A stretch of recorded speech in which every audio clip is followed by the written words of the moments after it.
qué bueno y qué suerte que todavía podamos escuchar música prehispánica tal cual era justo antes de la llegada de los españoles, y que no importa que después de años de influencia de música occidental y de represión hacia la cultura prehispánica, sobre todo durante la colonia, pues no haya cambiado nada, ni un poco, nada, absolutamente nada. ¿O no? No, pues no. Esto no es música prehispánica.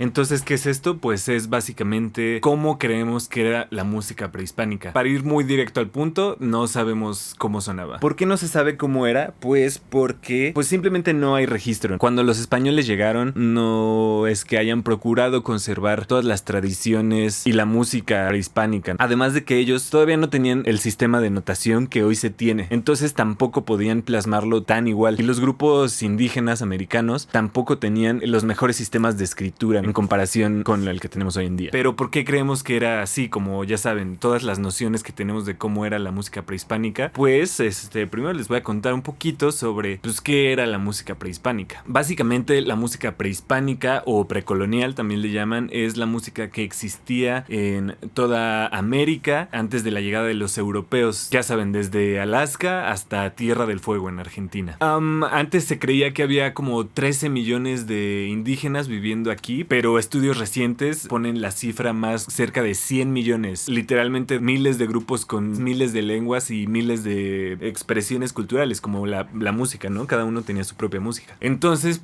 como siempre, vamos a tener que generalizar un poco, pero sí. Básicamente, la cultura indígena en América cuando llegaron los españoles estaba centrada en 3 regiones. En el centro de México, con los aztecas, en la península de Yucatán y un poco de Centroamérica, con los mayas, y en el imperio inca. Realmente había muchísimas más culturas, pero estas eran como las 3 más grandes. Los aztecas y los incas eran un imperio, y los mayas eran como una cultura, civilización. Sí, ahorita les cuento más de eso. Entonces vamos a hablar un poco de la música de cada uno, ¿no? Para los aztecas y mayas era más o menos similar, no la música, pero el papel de la música en la sociedad, ¿no? Para los aztecas había 3 tipos de música. Música ritual, que es básicamente la más conocida, que era bodas, nacimientos, sacrificios, funerales. Música de guerra, que es la que hacían en la guerra o para prepararse los guerreros, todo eso. Y la música recreativa, o lo que hacían la banda, ¿no? La gente. Los mexicas tenían escuelas especiales de música llamadas Mixcoacali y Huicacali, en donde enseñaban instrumentos y cantos respectivamente. Y no solo enseñaban música, sino danza, poesía y música, porque eran cosas que estaban muy entrelazadas. Y también rituales. Antes se creía que no era música que estuviera temperada, es decir, que tuviera como algún sistema de afinación, pero hay estudios recientes que creen que no solo era pentatónica, sino hasta dodecafónica o diatónica probablemente. O sea, el chiste es que tenían la misma cantidad de notas que nosotros tenemos.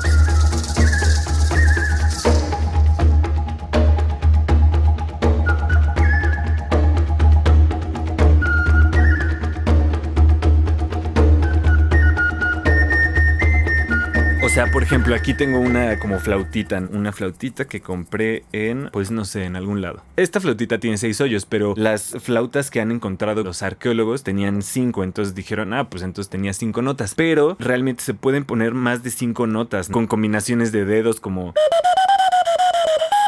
o incluso tapando a la mitad algunos dedos. Entonces sí dicen como, no, sí que tenía 12 tonos, ¿no? Entonces eran bien chidos. Algunos instrumentos aztecas eran huehuetl, el chicahuastli, tlapitzali y toxacatl, entre otros, ¿no? Tenían muchos. Los aztecas no preservaron tanto su música porque no tenían cómo, ¿no? A pesar de muchos años de esfuerzo, todavía no han descifrado exactamente el sistema de escritura azteca, porque era pictográfico, o sea, como los jeroglíficos. Entonces, pero principalmente su música tenía sobre todo un papel ritual y tenía un papel como muy religioso. Entonces los músicos eran también a veces sacerdotes, ¿no? Era muy chido ser músico, era muy de prestigio.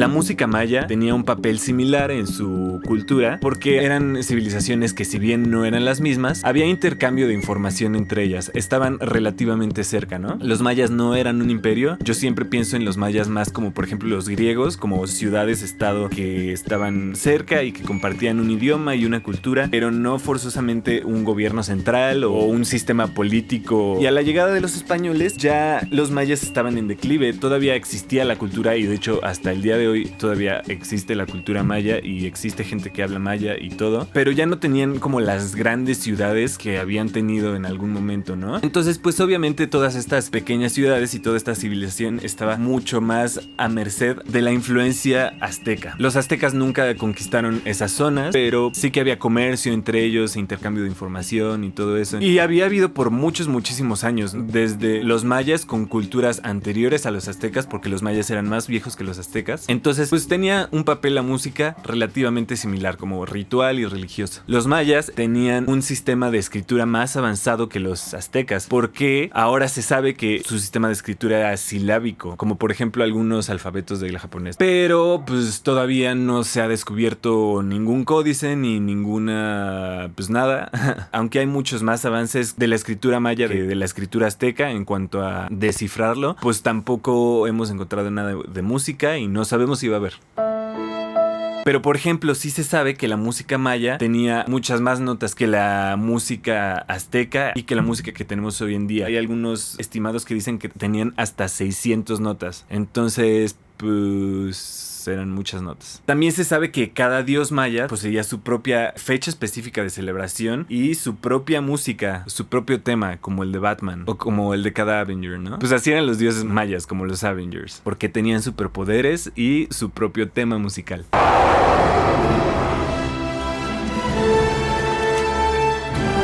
No solo melodías, sino había instrumentos especiales para cada dios. Entonces ser dios maya pues estaba bien chido. Tenías tu propio soundtrack. Algunos instrumentos mayas eran similares a los aztecas, ¿no? Tambores, flautas, sonajas, silbatos, el tuncul, que es parecido al teponaztli azteca, caracolas, porque pues sí, estaban muy cerca del mar, y la ocarina,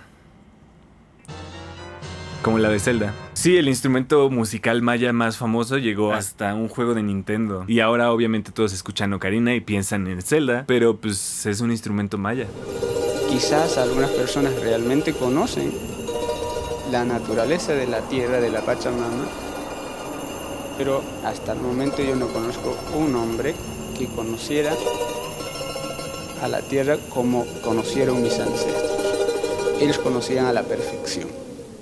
Mientras tanto, los incas tenían el imperio más grande de América, y de hecho muchos creen que era el imperio más grande de su época en todo el mundo. Llegaba a países como Colombia, Chile, Argentina, Perú, Ecuador, Bolivia y hasta Brasil. La música inca era otra de las músicas prehispánicas más desarrolladas, y de eso hay un poco más de registros. Se sabe que existía música amorosa, guerrera, fúnebre y agrícola, y especialmente se manifestaban en la danza. Se sabe que tenían, por ejemplo, música agrícola para cada estación, y había canciones de guerra en los que los guerreros bailaban en preparación para pues la guerra. Una cosa muy importante del imperio inca, o Tahuantinsuyo, así le llamaban ellos mismos a su imperio, es que hubo mucho desarrollo en los instrumentos, y de hecho los instrumentos incas son los instrumentos prehispánicos más estudiados por arqueólogos, etnomusicólogos y pues utilizados por músicos en general. Por ejemplo, la quena, la tinja o la zampoña son instrumentos incas que hasta el día de hoy se utilizan. Hay unos etnomusicólogos que se llaman Salas y Pauleto, que tienen un libro de historia de la música que habla de la música inca, y que dice que en las monodias indígenas del periodo precolombino, la línea melódica, generalmente extensa, poseía una gran libertad. No era difícil encontrar en ella grandes intervalos de séptima, de décima y aún mayores. En cuanto a la armonía, la monodia incaica pura se abstiene completamente de ella. Los aires indios son efectuados al unísono, aun en los casos en los que intervienen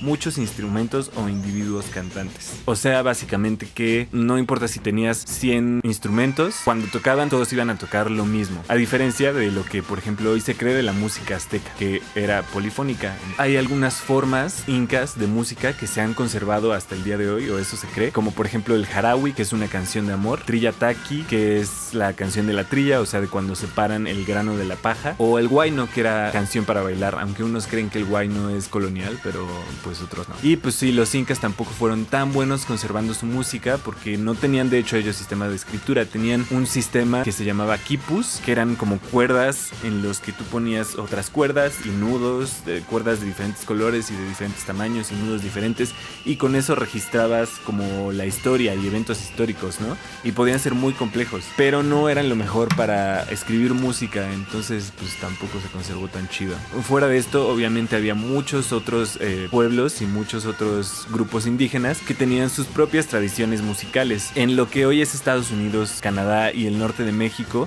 Aridoamérica y más al norte, pues no había civilizaciones en el sentido europeo de la palabra de ese entonces. No había imperios ni arquitectura monumental, no sabían trabajar el metal, no tenían lenguaje escrito, no tenían animales domesticados. Su música era muy tribal y ceremoniosa, parecida como a lo de los aztecas, pero todavía más, porque los aztecas, por ejemplo, sí tenían expresiones de música no religiosas. Alan Holmberg dice de los grupos del Amazonas que esos grupos se hallaban entre los pueblos culturalmente más atrasados del mundo, con una vida de constantes carencias y de hambre, no tenían vestimenta, ni animales domésticos, ni instrumentos musicales, ni siquiera carracas o tambores, ni arte ni diseño. Aunque eso sí, algunas tradiciones musicales han sobrevivido, por ejemplo, de los Inuit, tienen un canto que se llama Katayak, no sé si se pronuncia así, es como un canto de garganta en el que cantan dos mujeres como viéndose y como retándose. Hay una chava en TikTok que se llama Shina Nova que comparte no solo este canto sino muchas cosas de la cultura Inuit, entonces pues está bien chido. Sigan.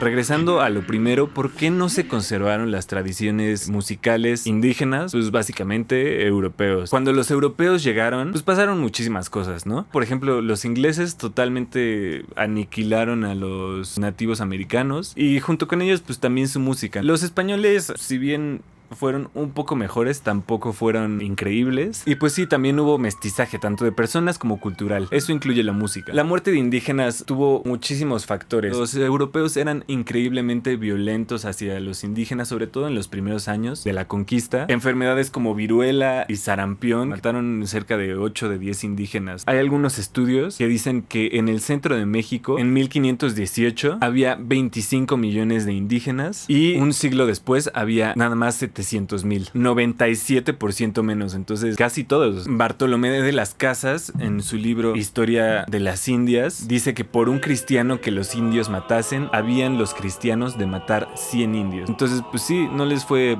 muy bien. En las colonias españolas, sobre todo, se utilizó a los indígenas como esclavos, aunque había sobre todo misioneros que criticaban pues la falta de humanidad de los españoles hacia los indígenas, pues su función principal era llevar el catolicismo a América. Una de las cosas que hicieron fue prohibir toda la religión y todos los ritos indígenas. Y eso fue especialmente malo para la música, porque como bien les conté, la música era principalmente ritual y religiosa. Entonces, pues entre que eres esclavo y los pocos que se preocupan por ti, de todas maneras te quitan tu forma principal de expresión musical, pues obviamente años y años de eso hizo que la música se viera muy afectada. Los pocos indígenas que no eran esclavos y que podían hacer música, pues obviamente estaban sujetos a este mestizaje. Muchos ya eran mestizos y los que no eran mestizos tenían este cambio de paradigma en el que ahora la cultura española era lo mejor y entonces no era como que estuvieran tan orgullosos de hacer su música indígena, ¿no? Hay incluso algunos registros que dicen que había indígenas que sentían que se lo merecían. ¿Por qué? Porque sí, si bien los españoles eran muy malos, también las enfermedades parecían ser un castigo divino. Básicamente estaban también derrotados moralmente, entonces no tenían muchas ganas de hacer música, los pocos que podían. Todos murieron, los que no murieron eran esclavos y los que no eran esclavos no tenían ganas de hacer música, pues obviamente no se iba a conservar tan bien. La conquista dependió de la violencia, pero la colonia sí tuvo que depender de interactuar y hasta cooperar con los indígenas. El imperio inca dice que era el imperio más grande del mundo en esa época y los españoles no tenían tanta experiencia con un imperio tan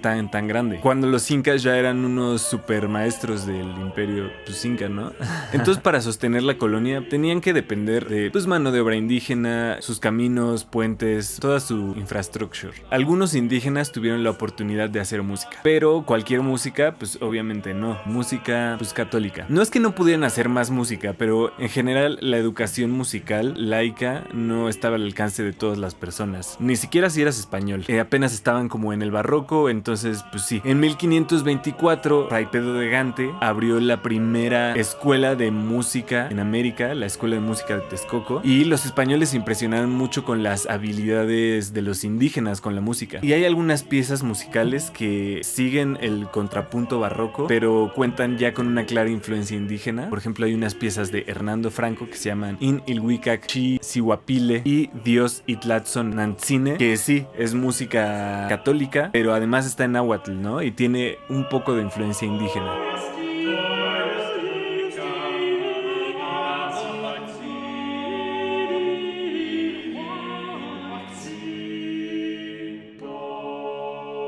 Pues sí, eso fue en México. En las partes del Imperio Inca, a mi parecer, las tradiciones musicales que se generaron durante la colonia estaban mucho más cercanas a la influencia prehispánica. Y de hecho, hoy en día, a pesar de que hay más indígenas en México, en porcentaje es mucho menor. Y países como Bolivia o Perú tienen un porcentaje de indígenas mucho más grande. Salas y Pauleto dicen sobre la música inca: como resultado de la conquista, por la presencia de mestizajes, el carácter melancólico de los aires nativos se acentuó aún más. La música, reflejo del alma, transparenta el dolor de una raza vencida. La conquista implica para el indio una situación de inferioridad con respecto al hombre blanco, que no puede dejar de experimentar, dada su característica sensibilidad. La prepotente voluntad del español no le deja otro recurso que quejarse al viento en sus melodías, que se tornan por ello aún más sentimentales que antes. El mestizo también se siente un ser inferior, que los blancos desprecian, por eso vibra en sus labios la queja de profunda tristeza. Es lo que les digo, los españoles tenían un sistema de castas muy marcado y racismo totalmente institucionalizado, y eso afectaba en la música de la colonia. Nadie tenía tantas ganas de hacer música 100% indígena, a pesar de que probablemente todavía tuvieran los medios. Y sí, en todas las regiones de América, lo que más se adoptó fueron, además de que hay instrumentos típicamente indígenas que no hubieran sido posible sin la llegada de los españoles, como el tiple, el charango o la mandolina de concha. Lo mismo con la música. Durante la colonia surgieron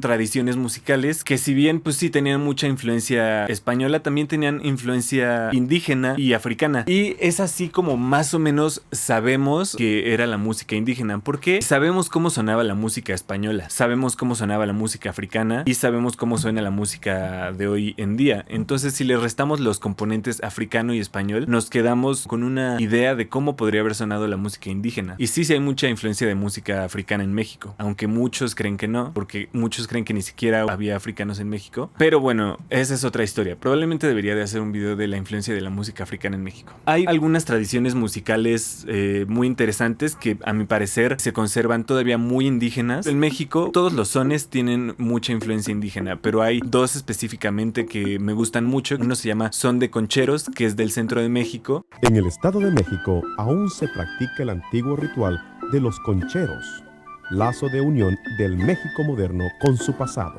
Eso se parece a lo que vemos afuera del Templo Mayor, nada más que siento que ya es un espectáculo y no tanto lo que era para los indígenas, que era una ceremonia religiosa y espiritual, o para los mestizos de la colonia, que era simplemente una expresión musical muy ligada a tradiciones católicas. Que salcó al Tonanzi, para nosotros es Tonanzi. Es la misma manifestación que le pasó a la Virgen María. Ahora ya es un poco más espectáculo y se visten como lo que quieren los turistas ver, pero sí, el son de concheros tiene muy marcadas las influencias indígenas.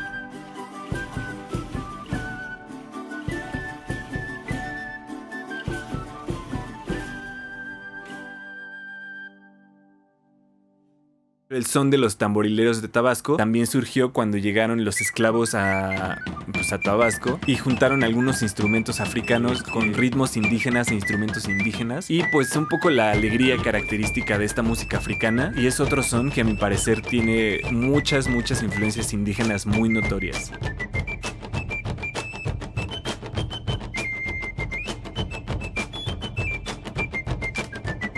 A 500 años de la conquista, afirmo que existe la música prehispánica en los usos y costumbres, lengua y danza, los voladores de Olintla, Puebla, en la danza de los quetzales nahuas de Cuetzalan, Puebla, en la celebración de Semana Santa, Rarámuri, en Caborachi, Chihuahua. En ella participan los danzantes llamados matachines, en las plumas blancas y negras de guajolote y el cuerno de toro de los peyoteros, huicholes, en la fiesta llamada Jikulineisha, durante la danza del peyote, en las ceremonias taromaras o rarámuri, donde se emplean tambores y flautas que anuncian las procesiones, en las ceremonias de Semana Santa de los mayos de Tehueco, en Sinaloa. En todas estas y muchas manifestaciones mijes, mayas y otras está presente la música prehispánica. La música guatemalteca es una expresión que tiene elementos muy fieles a la música maya. Sí tiene obviamente instrumentos muy españoles y ritmos muy españoles, pero también tiene instrumentos que son nativos de esa área, pero que no hubieran sido posibles sin los esclavos de África y pues, las escalas y música española, como la marimba. Pero si la escuchas también es algo que tiene raíces indígenas muy marcadas.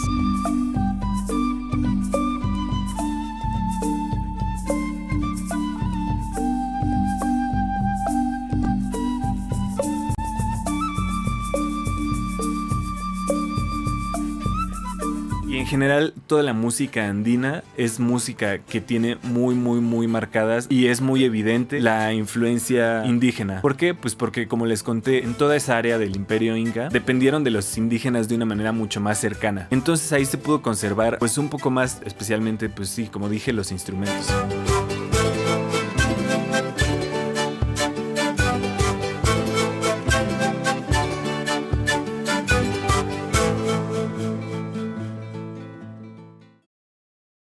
No significa que haya muerto. La música cambia, la música evoluciona, al igual que la cultura. Y toda la música prehispánica sigue viva dentro de todos los latinoamericanos, en todas nuestras expresiones musicales. Si bien no nos podemos quitar toda esta influencia occidental que tenemos, también tenemos influencia indígena que inconscientemente está en nuestros ritmos, en nuestras melodías y en la manera en la que nos expresamos, no solo en la música, sino en toda nuestra cultura. Yo por eso siento que sigue viva. Ninguna tradición musical puede durar tanto, ¿no? Hace 500 años el pop era diferente. Hace 500 años Ariana Grande era Ariana chiquita.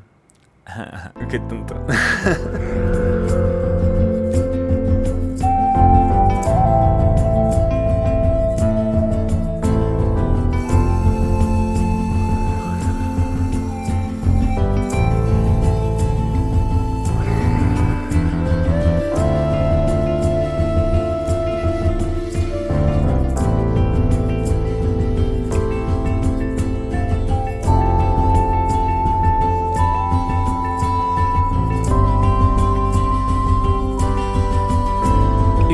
Hoy en día en toda Latinoamérica hay muchas expresiones musicales que dicen ser como música prehispánica. Por ejemplo, siento que en México es como esta idea de lo que creemos que era y que trata de ser 100% prehispánica. En otros países la música indígena está mucho más apegada a las formas que sí se sabe cómo son y se siguen manteniendo desde la colonia, porque para empezar siempre estuvieron como mucho más cercanos a la música prehispánica original. Pues sí, la música es como una expresión del alma y de tu identidad. Entonces hacer música prehispánica también tiene mucho que ver con tu identidad cultural y de cómo expresas el ser indígena o tu herencia. Y realmente pues los expertos creen que sí es muy similar lo que creemos a cómo era. Entonces, querramos o no, seguimos celebrando nuestras raíces indígenas a través de todo lo que hacemos. Y eso está chido, yo creo. Denle like al video si les gustó y cuéntenme de qué les gustaría que hablara. Suscríbanse si no están suscritos y